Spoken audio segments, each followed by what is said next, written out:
अभी बात करते करते 800 का लेवल तोड़ा, अभी 22,780 तक टूट रहे हैं ग्लोबली जो लिंक्ड स्पेस हैं। Look at Nifty IT 32,588, Nifty IT is heading towards day लो।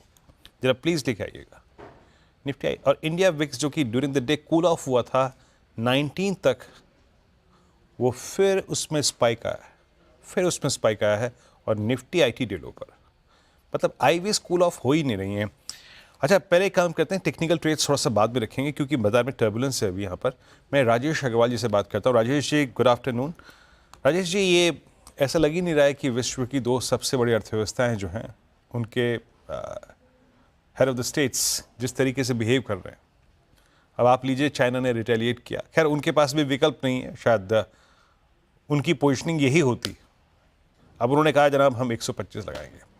आपको लगता है कि जो कंफर्ट हमको लग रहा था कि जनाब 90 दिन अगर आपने डेफर कर दिया है तो बाजार में सब कुछ शांत हो जाएगा, it's a time to buy now, ये फीलिंग गलत होगी राजेश जी? अभी ये इशू इतनी जल्दी सिमटने वाला नहीं है, आपको लगता है?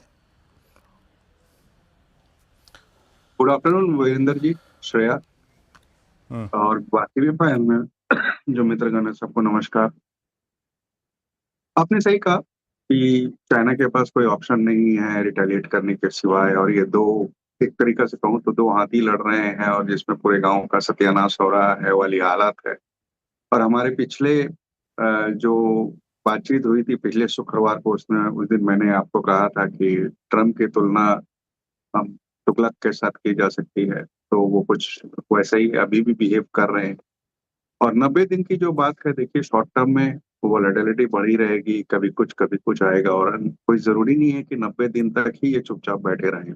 हो सकता है बीच में फिर कुछ बयानात दे दें, फिर कुछ उतार चढ़ाव हो जाए, तो शॉर्ट टर्म वोलेटिलिटी बिल्कुल बनी रहेगी। और इसमें उसका कितना फर्क पड़ेगा, किस इंडस्ट्री पे फर्क पड़ेगा, उसको इस वक्त क्वांटिफाई करना लगभग नामुमकिन सा काम है।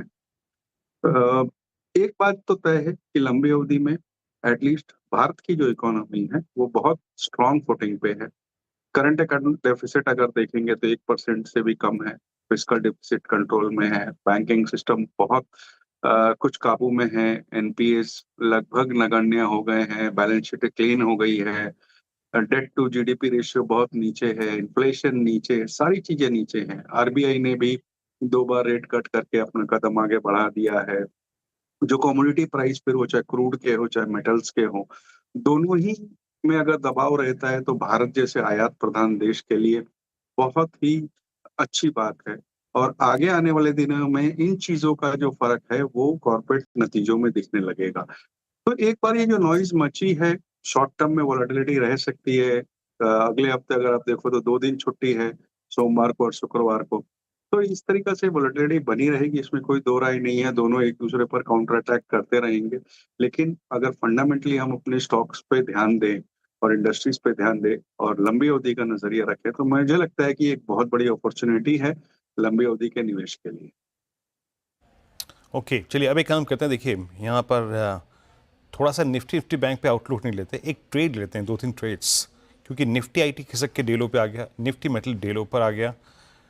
मानस